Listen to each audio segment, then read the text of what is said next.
Okay, the crocodile, Crikey. Now I bought this boat,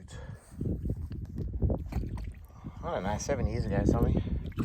Not much, 1,800 bucks, just my first boat. My first boat, and obviously I was going to rename it. I was going to put my own name or something, or dog's name or something. And I went on the Abercrombie and the Lachlan rivers and had the best times with nature, pelicans and everything, all the beautiful Australian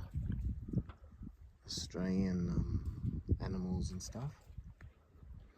And I remember Steve Irwin, you know, all the passion he had for nature and stuff. And he used to say, "Oh, crikey," all the time. I thought, why would I want to paint over this sign? I keep this boat the way it is.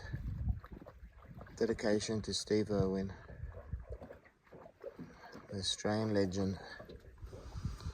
And this boat is a dedication to him, a very small dedication. And this boat stays Crikey. It will stay a Crikey boat dedicated to Steve Irwin, and a lot of natural adventures we're going to do with this little boat, providing the engine is not giving me too much grief.